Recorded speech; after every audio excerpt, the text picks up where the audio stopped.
오늘 본문이 속해 있는 누가복음 8장은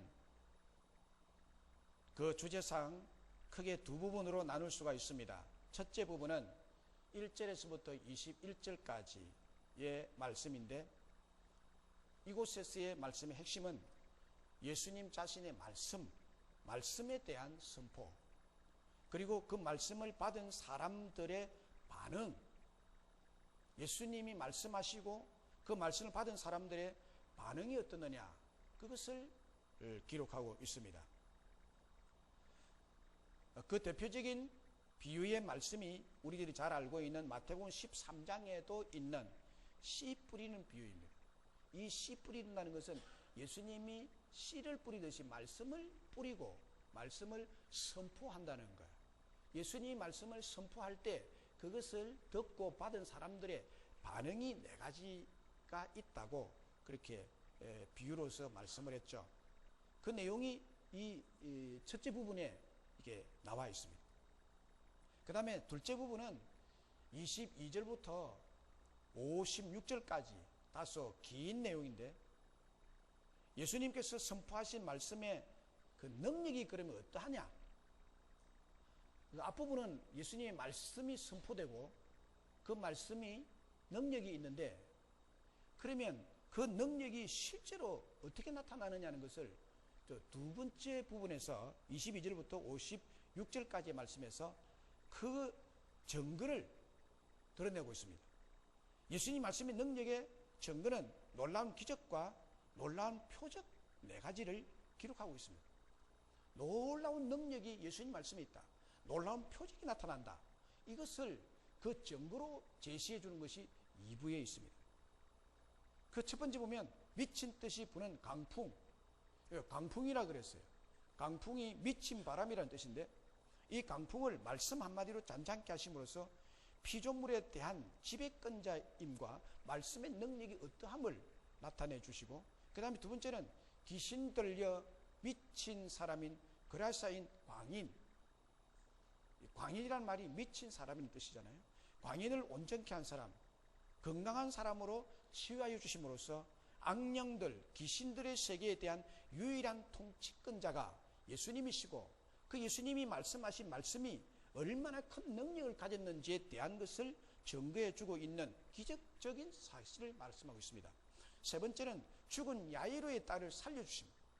죽은 야이로의 딸을 뭔가 의술을 동원해 가지고 충격요법으로 심장을 퍽퍽 해서 살려내는 것이 아니라 말씀 한마디로 딸아 일어나라 해서 그 딸이 죽음에서 다시 살아나는 놀라운 그 능력을 말씀해 주고, 이것 또한 예수님의 말씀 한마디의 능력이 얼마나 크냐는 것을 증명해 주는 것입니다. 그 다음에 네 번째, 12해를 혈류증으로 죽어가던 여인을 치유해 주심으로 인간의 질병과 죽음까지 다스리시는 전능하신 권세자가 누구냐? 예수님이시다 하는 것을 보여주고 있습니다.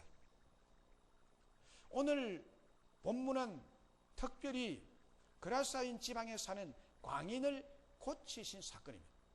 이 사건은 마태, 마가, 누가복음에 다 같이 기록하고 있는 사건입니다.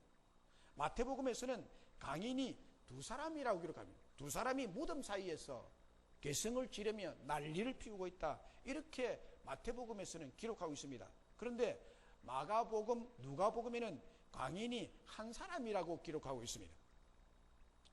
여기서 우리의 관심은 귀신 들린 광인의 수가 몇 사람이냐가 아니라 한 사람이면 어떻고 두 사람이 어떠냐, 그건 상관이 없습니다. 단지 이방 땅에 그라사인이라는 도시에 살고 있었던 귀신 들린 한 사람 광인을 치유하신 예수님이십니다.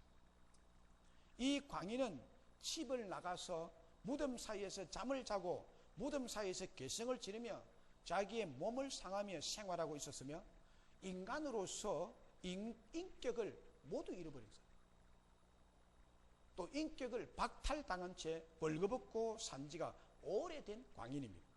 표면적 증상으로 미루어볼 때는 악성 정신질환을 앓고 있는 것 같으나, 오늘 본문에서는 그가 분명히 군대 귀신이 들려서 그 귀신에게 지배를 당함으로 정상적인 사람으로 살아갈 수 없을 뿐만 아니라 죽음으로 몰아가는 파멸의 악령에게 사로잡혀 있음을 밝히고 있습니다. 그래서 이 사람은 늘 정신 이상 상태에 있고 늘 비인격적인 상태로 아무도 그를 제어할 수가 없었고 그를 컨트롤할 수가 없었고 자주 많은 수의 귀신에 의해서 엄청난 괴력을 발휘하면서 그를 메어둔 쇠사슬까지 끊어버리고 파멸의 생활을 하고 있었습니다. 그런데 예수님께서 이 헛된 인생, 이 비참한 사람, 이 망가진 사람을 온전하게 치유하시기 위해 군대 귀신을 그 사람 속에서 불러내고 그 많은 수의 군대 귀신을 돼지떼에게 집어넣었으므로 돼지떼를 희생시키고 있습니다. 엄청난 돼지떼의 몰살로 말미암아 돼지떼의 주인에게 막대한 경제적인 손실을 돌아가게 했습니다. 그럼에도 불구하고 엄청난 경제적인 손실이 있음에도 불구하고 그 많은 돼지떼를 희생시키고 한 사람의 영혼을 구하시는 예수님의 마음은 어떤 마음일까요? 어떤 마음일까요? 예수님의 마음은 한 영혼도 사랑하시는 마음이십니다.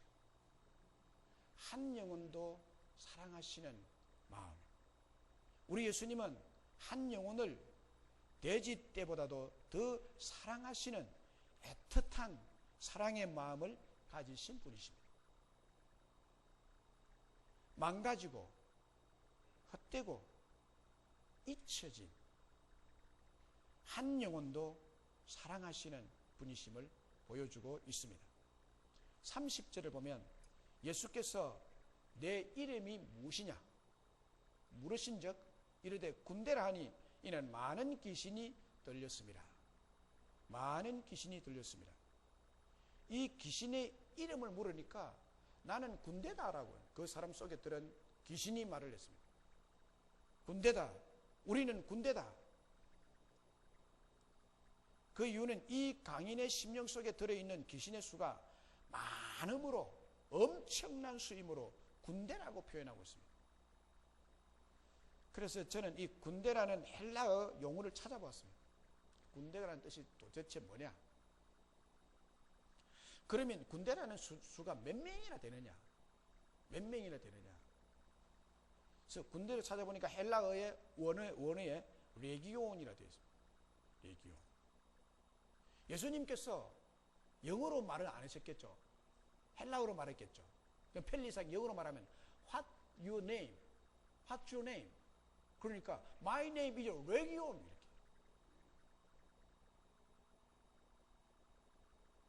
이 레기온이라는 단어를 찾아보니까 한 군단의 단위로서 한 군단의 군인의 수는 6,000명입니다. 한 군단의 단위인은 병력의 수는 6,000명으로 구성이 됩니다. 우리도 뭐 소대, 중대, 대대, 연대, 그 다음에 군단 이렇게 나오잖아요. 근데 이 레기온이라는 말은 군단이라는 뜻이에요. 군단 예화 부대의 전체 인원수 6,000명입니다. 그러니까 우리는 군대다라고 할 때 군단 단위를 얘기하는데 이 귀신의 수가 6,000명, 명이 아니죠. 6,000 귀신이라는 6,000 귀신. 6,000의 귀신이 들어있다는 거예요. 한 귀신, 두 귀신, 세 귀신, 네 귀신, 5,000, 6,000. 그러니까 이 사람의 행패는 보통 행패이 아니에요. 성경에서는 한 귀신이 한 사람에게 있는 경우와 한 사람에게 여러 귀신이 들어있는 경우가 있음을 기록해주고 있습니다. 오늘 누가복음 8장 2절에 이 8장이 시작하자마자 2절에 막달라 마리아를 언급합니다. 막달라 마리아는 한때 7 귀신이 들려 한 귀신이 든 사람보다 더 악한 상태였고 더 비참한 상태에 있었다고 기록하고 있습니다.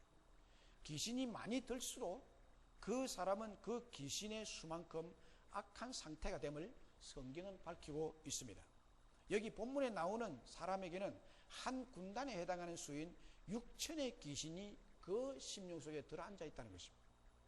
마가복음에 의하면 이 광인에서 나온 귀신의 떼가 2,000마리의 돼지 떼에게 들어가므로 혹 귀신의 수가 2,000으로 생각하는데 한 마리당 한 귀신이 들어간 걸로 우리가 생각하도록 그렇게 기록이 되어 있는데 그것이 아닙니다.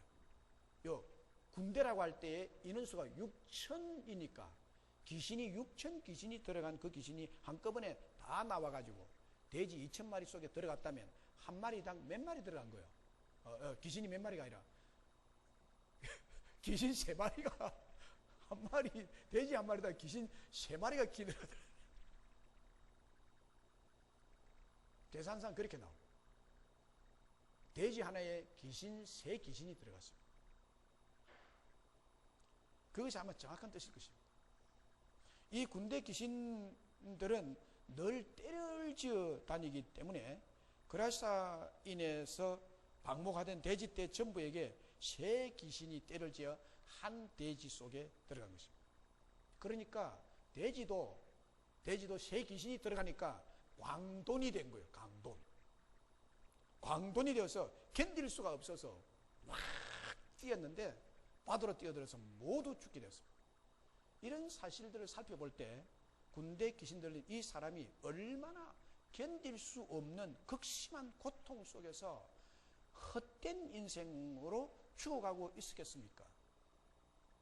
마침 우리 예수님께서 그라사인 지방으로 가셨을 때 이 강인을 만나보시고 그 사람 속에 있던 군대 귀신 6,000의 귀신을 모두 맹하여 2,000마리의 돼지떼에게 한 마리당 3귀신이 들어가게 하므로 바다에 다 빠져 죽게 했습니다. 광인 한 사람이 온전하게 치유되는 대신에 돼지 2,000마리가 희생되는 엄청난 일이 벌어진 것입니다. 엄청난 일이 벌어진 것입니다. 결국 2,000마리에 달하는 엄청난 돼지떼의 몰살로 말미암아 돼지떼의 주인에게 막대한 경제적인 손실이 돌아가게 되었습니다. 그럼에도 불구하고 돼지 2,000마리를 희생시키고 한 사람의 영혼을 구하시는 예수님 마음은 한 영혼을 이처럼 사랑하시는 애틋한 사랑의 마음입니다. 할렐루야.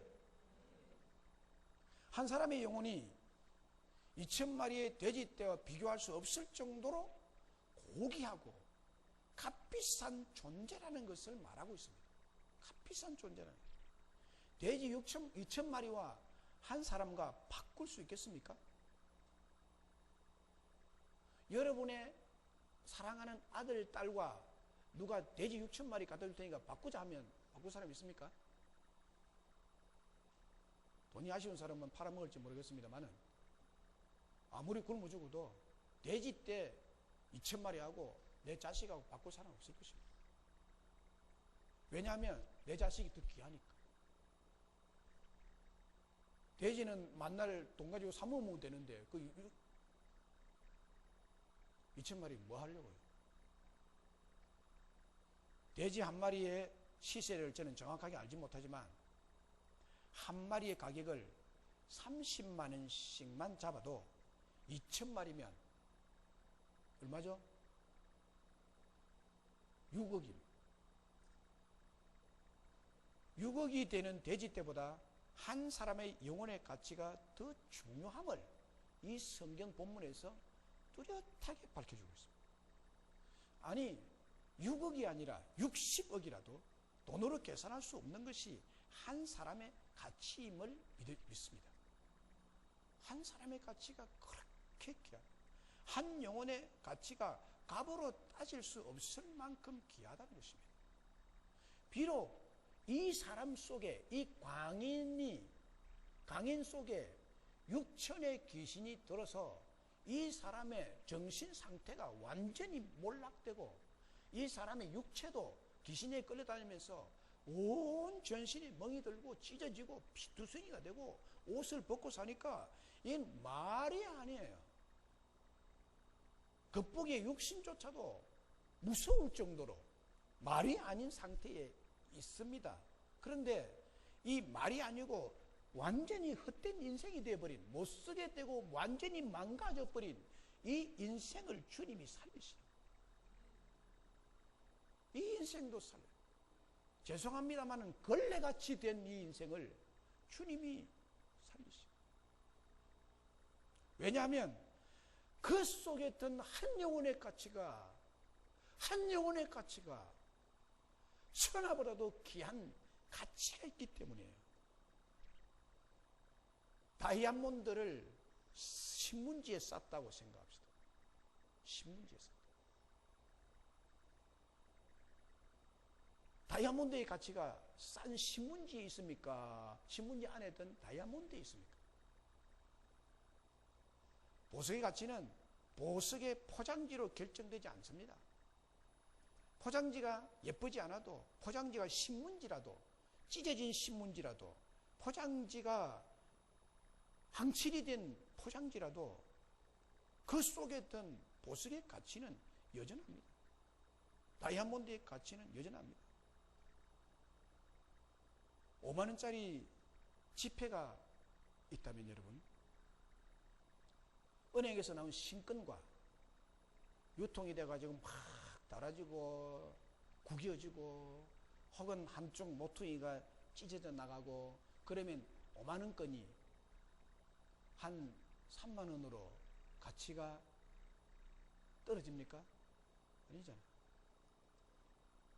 손으로 구겨줘도 5만 원권은 5만 원의 가치가 상실되지 않습니다. 여전합니다. 이 5만 원을 누가 발로 짓밟는다고 해서 그 가치가 상실되지를 않습니다. 5만 원권에 때가 묻고 찢어져도 그 5만 원은 여전히 5만 원인 것과 똑같습니다. 이 광인이 몹쓸 상태에 있다 하더라도 그 속에 있던 그 영혼이 있기 때문에 이 사람의 가치는 외모에 있는 것이 아니라 그 속에 있던 한 영혼, 그 내용물이 영혼이 보존되어 있기 때문에 여전히 이 광인의 가치는 천하보다도 귀한 존재임을 믿습니다. 요한복음 3장 16절에 하나님이 세상을 이처럼 사랑하사 독생자를 주셨으니라고 했죠. 하나님의 사랑은 한 영혼을 구원하기 위하여 자신의 독생자까지 주시기 하셨다면, 자기의 독생자까지 주셨다면 한 영혼의 가치, 한 사람의 가치는 온 우주보다 더 귀하고 가치 있는 존재입니다. 여러분 한 사람 한 사람이 그렇게 가치 있고 온 우주보다도 더 귀한 가치 있는 존재임을 믿으시기를 주의 이름으로 축원합니다. 여러분이 여러분 스스로를 가치절하시키지 마세요. 하나님이 절대로 그렇게 하는 것을 싫어하십니다. 여러분의 가문이 안 좋고 여러분의 아버지가 안 좋고 여러분의 어머니가 안 좋다고 생각이 들지라도 여러분 스스로가 내 가문은 안 좋다고 내 아버지는 안 좋은 아버지라고 생각하고 나는 그래서 가치 없는 존재라고 생각하시는 분 계십니까? 이것은 하나님의 뜻이 하나님의 마음을 굉장히 아프게 하고 하나님의 뜻을 거스리는 자예요. 우리 하나님의 사랑은 여러분을 천하보다도 더 사랑하시고 더 귀하다고 하시고 한 영혼을 지닌 나를 천하보다도 어떤 그 보석보다도 귀히 여기시는 사랑의 하나님이심을 믿습니다.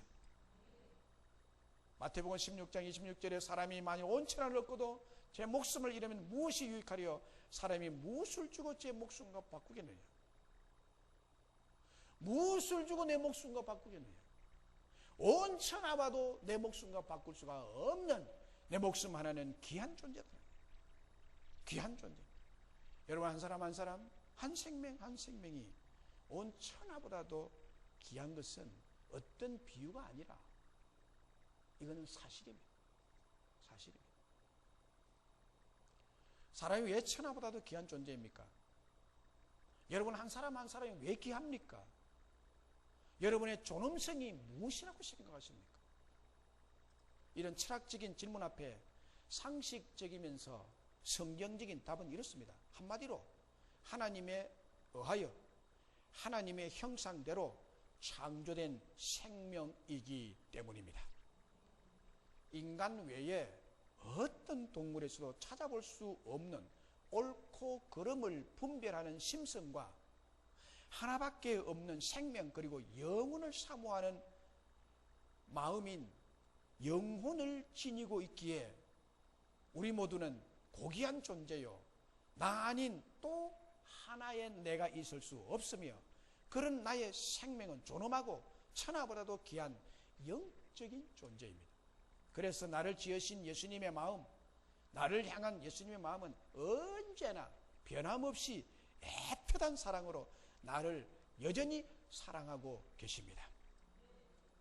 제가 가지고 있는 믿음, 제가 가지고 있는 신앙은 너무나 단순하고 너무나 간단합니다. 제가 가진 믿음과 신앙이 뭔가 하면 이것입니다. 하나님이 부활하셔서 살아 계시다는 것을 믿습니다. 그리고 그 하나님께서 천지를 창조하신 창조주이심을 믿습니다. 또 하나, 그 하나님께서 나를 너무너무 사랑하신다는 것을 저는 믿고 있습니다. 그 하나님이 나를 너무너무 사랑하셔요. 너무너무 사랑하고 계신 분이십니다. 제 어머니가 저를 너무 사랑하셨는데요, 제가 나이가 50이 넘어서 그 사랑을 깨달았는데, 뭘 깨달았는가 하면요, 제가 어릴 때 엄마 밥상 앞에서 우리 어머니가 쌈을 하나 싸가지고 제 입에다가 이렇게 넣어준 기억이 50이 넘어서 생각이 나더라고요.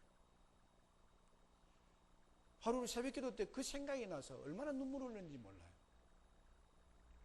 가족이 많았기 때문에 나만 사랑한다고 말을 못하고, 제가 막내거든요.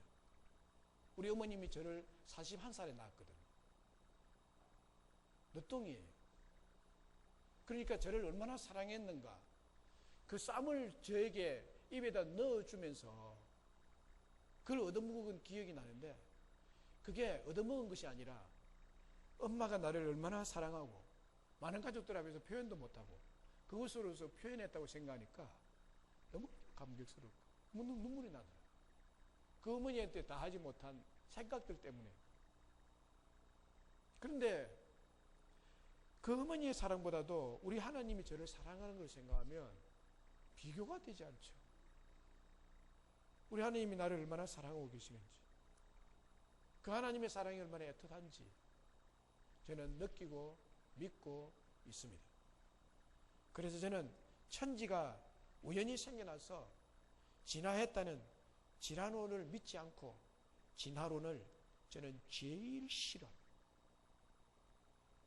이 진화론이 어떻게 해서 어떤 경로를 통해서 우리 교과서에 들어오게 됐는지는 모르겠어요. 진화론은 사실 말도 안 되는 얘기잖아요.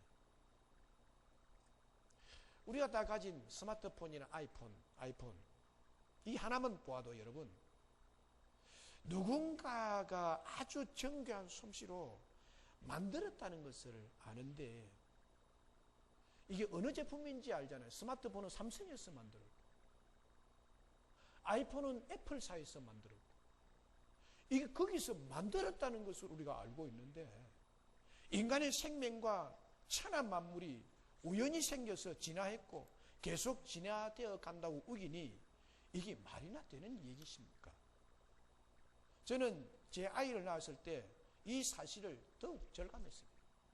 첫 아이를 낳았을 때 아이를 받은 간호사님이 하는 말이 밖에 있는 아저씨를 쏙 빼닮았다 이러더라고. 내 둘째 아들을 낳았을 때도 간호사가 와가지고 엄마를 쏙 빼닮았네요 나보고 그러더라고. 하나는 아빠를 닮고 하나는 엄마를 닮고. 이것을 보고도 만약에 진화론을 맞다면 나와는 상관없이, 아이고 아저씨, 아들이요, 딸이요, 원숭이를 쏙 빼닮았네 이래야 맞는 거 아니에요. 우리는 원숭이를 닮지 않았습니다. 말도 안 되는 얘기예요, 진화론은. 그래서 생명이 원숭이에게서 진화되고 원수년을 쏙 빼닮았다고 하나님은 없다고 생각하는 것은 정말 말이 안 되는 얘기죠. 살아계시고 전능하신 하나님께서 저와 여러분 한 사람 한 사람을 만드시고 이 땅에 보내시고 그리고 지금도 너무너무 사랑하고 계십니다. 인간에게 있어서 죄악의 상태를 보는 듯한 이 광인의 모습은 마치 죄인인 우리들의 영적인 상태를 비유적으로 드러내는 계시적 사건이기도 합니다. 마귀는 인간의 이 죄악된 본성을 틈타서 삶을 정상적이지 못하게 하고 인격이 정상적이지 못하게 하고 인간관계가 정상적이지 못하도록 역사합니다. 그렇게 오래도록 무덤과 같은 이 세상 속에서 방치된 우리들을 주님께서는 그 애틋한 사랑으로 사랑하셔서 정상적인 삶을 살아가도록 구원해 주시고 치유해 주시고 오늘도 우리의 마음을 만져주시는 주님이신 줄로 믿습니다. 그리고 우리 주님은 잃어버린 한 영혼을 찾아서 구원하여 주시는 분이세요. 잃어버린 한 영혼을 찾으시는 분이십니다. 27절에 예수께서 육지에 내리심에 그 도시 사람으로서 귀신 들린 자 하나가 예수를 만나니 그 사람은 오래 옷을 입지 아니하며 집에 거하지도 아니하고 무덤 사이에 거하는 자라. 예수님께서 그라사인의 지방에 오셔서 마귀에게 빼앗긴 잃어버린 한 영혼을 찾아오셔서 갈릴리 바다를 건너서 이 땅에 온 겁니다. 이 땅에. 예수님께서 그를 만나보시고 너무 불쌍한 마음으로 마음이 굉장히 아팠을 것입니다. 주님을 잃어버리고 가정을 잃어버리고 인생 자체를 잃어버리고 행복을 잃어버리고 귀신에게 매여 정상적인 삶을 살지 못하고 헛된 인생, 강인으로 망가져버린 군대의 귀신을 쫓아내주심으로 정상적인 삶, 인격적인 삶, 행복한 삶을 살도록 주님이 만나주십니다. 주님이 만져주신 것입니다. 그분을 구원해 주신 줄로 믿습니다. 우리 주님께서는 이렇게 잃어버린 자를 찾아오셔서 치유하시고 회복시키시고 정상적으로 하나님의 행상으로 살아가도록 그렇게 만드시는 분이시죠. 정신의학자 톰 해리스라는 사람은 세 가지 상황에서 사람이 변한다고 합니다. 세 가지 상황에서 사람이 바뀌어요. 생각이 바뀌고 마음이 바뀌고. 그 사람의 생각과 마음이 바뀐다는 것은 거의 기적적인 일이죠. 참 안 바뀌는 것이 사람의 생각이고 마음입니다. 그런데 세 가지 상황이 딱 자기가 직면하게 되면 바뀝니다. 첫째는 현재 상황이 너무 괴로워서 견딜 수 없을 때 생각이 바뀌고 마음이 바뀝니다. 둘째, 자기의 삶에 소망이 보이지 않을 때 생각이 바뀌고 마음이 바뀝니다. 셋째는 유레카의 상황. 유레카. 이것은 라틴어인데 뭔가를 순간적으로 깨달았을 때 유레카 그래요.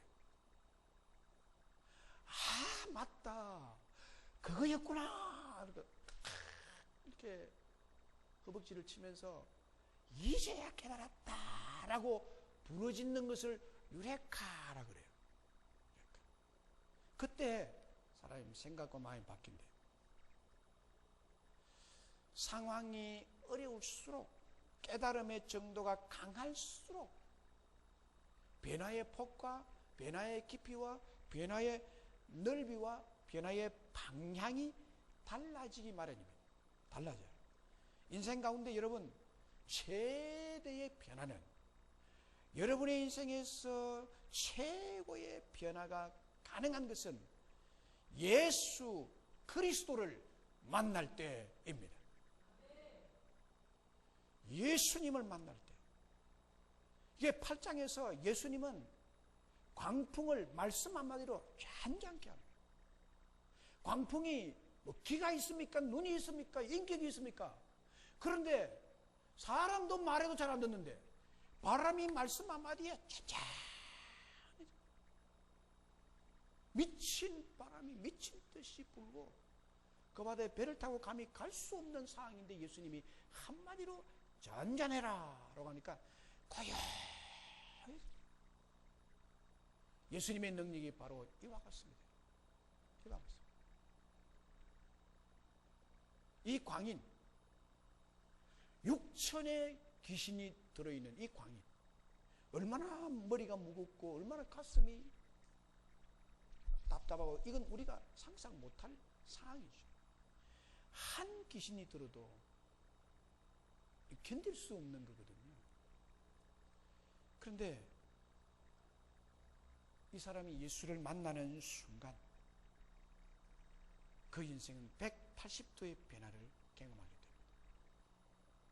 여러분, 예수님을 만나면 행복의 기준이 바뀔 줄로 믿습니다.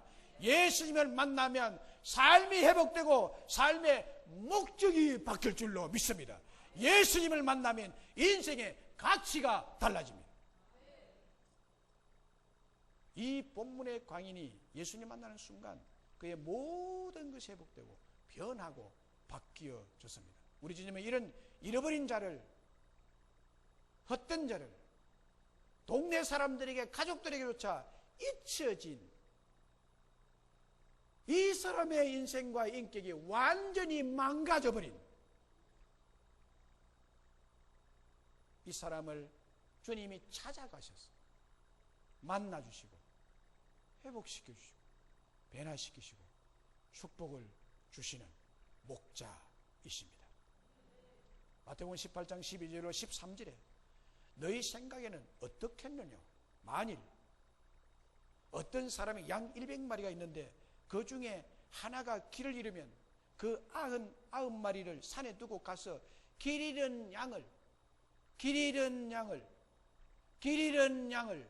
찾지 않겠느냐? 진실로 너희에게 이르노니 만일 찾으면 길을 잃지 아니한 99마리보다 이것을 더 기뻐하리라.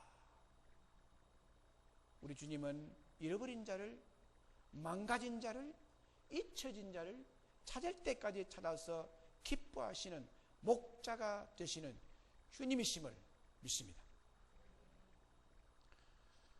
여러분, 집에서 기르는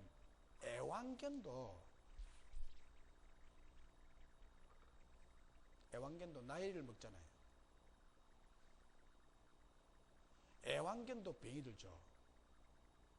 어떤 애완견은 병이 들고 감기가 들은지 콧물을 질질 흘리고 이렇게 또 비실비실하고 신음을 끙끙 앓고 신음을 하면 마음이 어때요? 그것을 보는 주인이, 주변에서 보는 사람들의 마음이 어때요?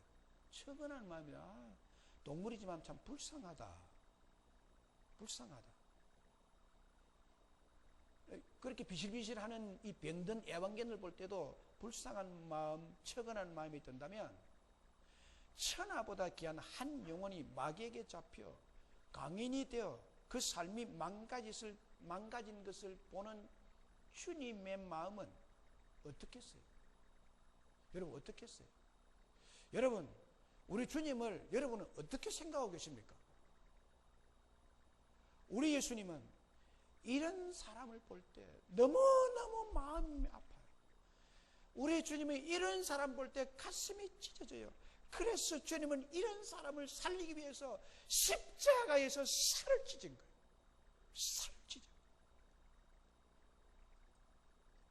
우리 예수님은 귀신에게 도둑 맞아서 잃어버린 자를 찾아서 그에게 다가가서 그 사람의 상태를 보시고 불쌍히 여기시고 귀신을 쫓아내 주시며 그 사람을 온전케 해주셨습니다.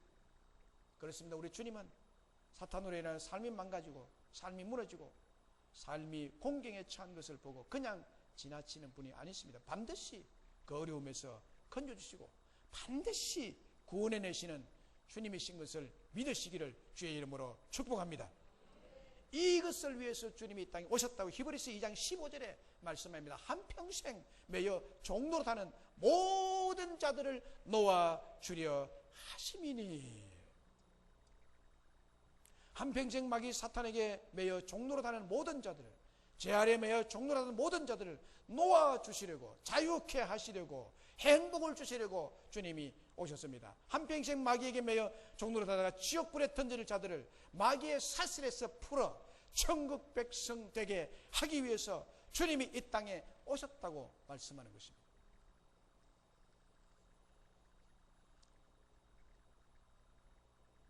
우리 주님은 잃어버린 한 영혼을 찾아서 자유를 주시고 행복을 주시고 온전케 하여 주십니다. 이제 귀신 나간 사람에게 우리 예수님께서 어떻게 하라고 하셨습니까? 이 귀신 나간 하나님의 큰 일을 경험하고 온전케 된 이 사람에게 예수님 어떻게 하라고 하셨어요? 하나님께서 하신 큰 일을 가서 말해라 라고 했습니다. 가서 말해라. 이것을 체험하고만 있지 말고 가서 말해라.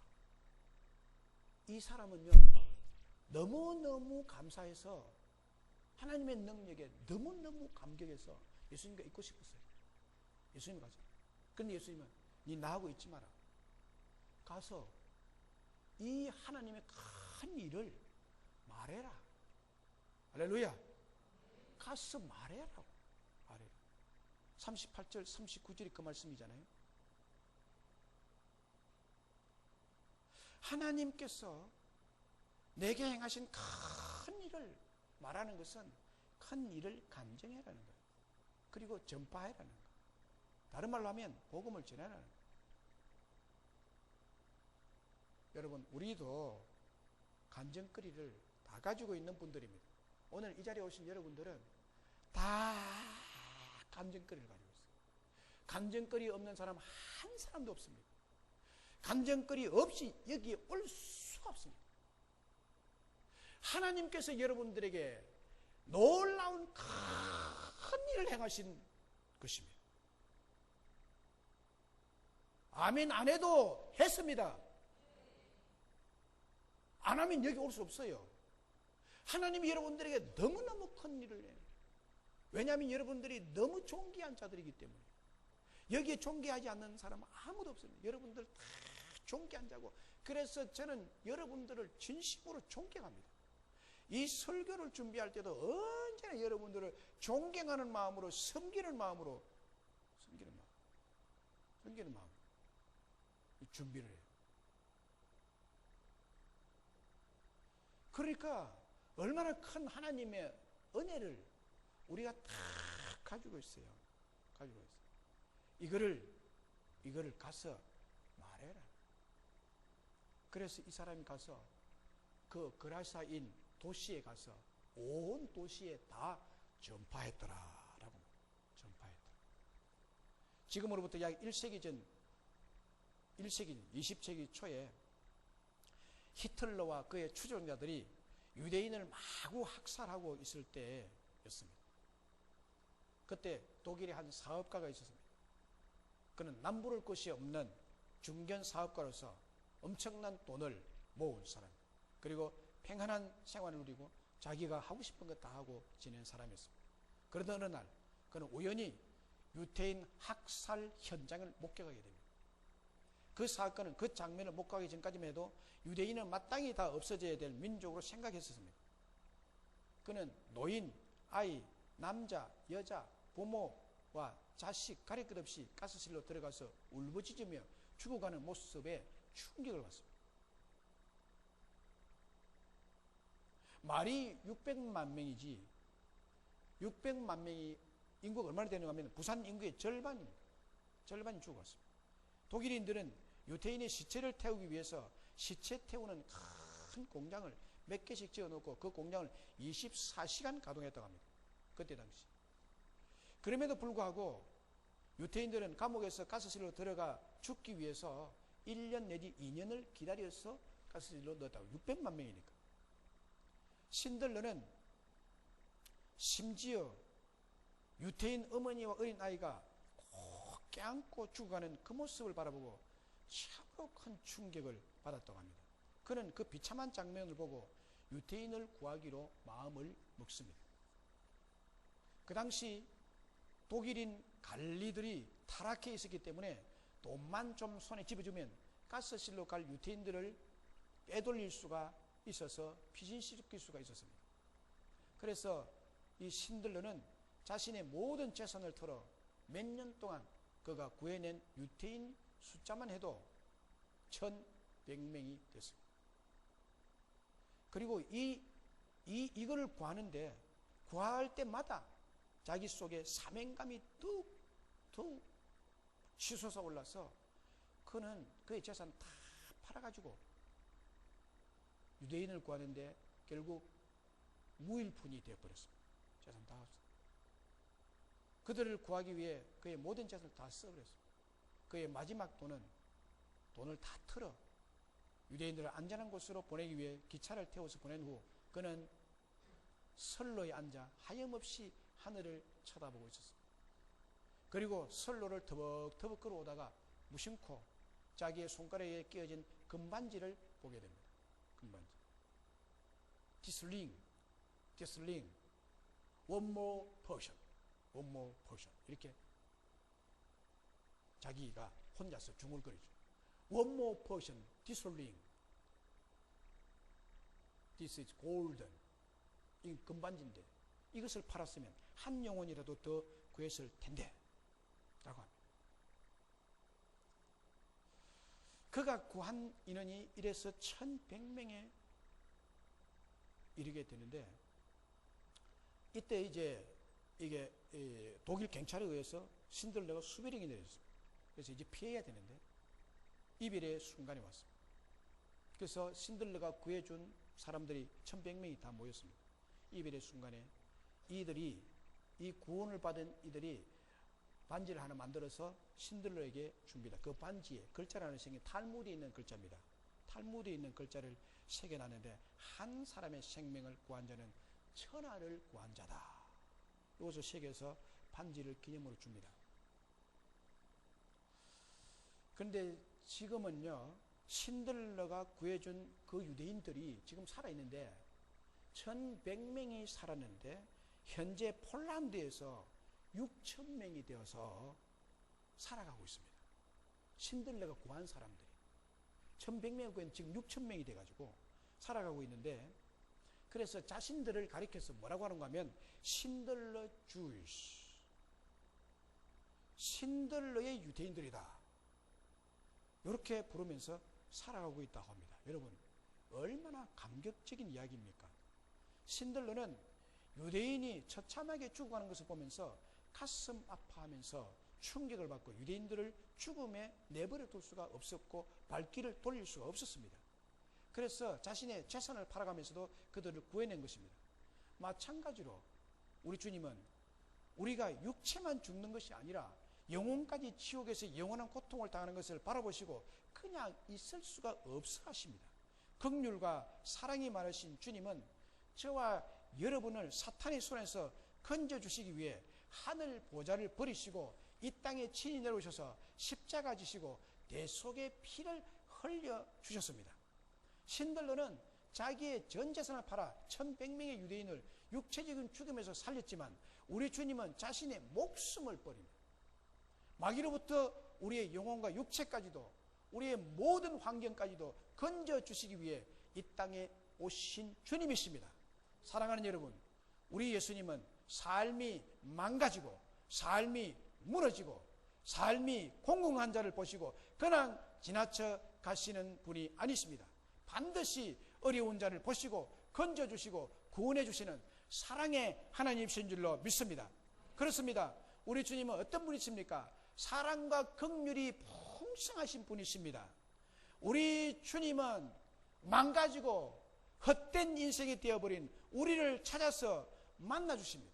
만나주셔서 사탄으로 인해 무너진 인생을 건져주시는 분이시고 구원해주시는 분이시고 살려주시는 분이십니다. 말씀을 맺습니다. 예수님께서 갈릴리 맞은편 그라사인의 땅에 가셨을 때 귀신이 들려 미친 사람인 강인 한 사람을 만나 주십니다. 그 사람은 군대 귀신이 들려서 그의 삶이 완전히 망가지고 완전히 파멸로 가고 있었습니다. 우리 주님은 이를 보시고 그 한 영혼을 천하보다도 귀하게 여기시고 애틋한 사랑의 마음으로 이 사람을 치료해 주십니다. 망가진 한 영혼을 사랑하시는 주님이십니다. 망가진 한 영혼을 건져주시는 주님이십니다. 그리고 우리 주님은 잃어버린 한 영혼을 찾아오셔서 구원해 주시는 분이십니다. 한평생 마귀 사탄에게 매여 종로로 하는 모든 자들, 죄 아래 매여 종로로 하던 모든 자들을 놓아서 진리 안에서 자유케 해 주시려고 오셨습니다. 바로 저와 여러분이 이 주님의 은혜를 받은 자들임을 믿습니다. 예수님의 크신 은혜로 군대 귀신이 나간 사람에게 예수님께서 어떻게 하라고 말씀했습니까? 하나님께서 하신 큰 일을 말하라고 했습니다. 그래서 그는 자기가 살고 있는 그라사인 도시에 가서 온 성내에 하나님의 큰 일을 간증하며 전파했습니다. 사랑하는 여러분, 하나님께서 우리 모두에게 행하신 큰 일이 다 있습니다. 감정거리가 다 있습니다. 오늘 이 자리에 오시기까지 하나님께 여러분들에게 행하신 큰 일에 감정거리가 있을 줄로 압니다. 하나님께서 행하신 큰 일을 간증하며 주 예수 그리스도의 복음을 힘있게 나가서 전파하는 저와 여러분 되시기를 주의 이름으로 축복합니다. 그 감정으로 많은 사람이 그라사인의 한 광인처럼 구원을 얻게 될 것이고 새 삶을 살게 될 것이고 참 행복을 찾게 될 줄로 믿습니다.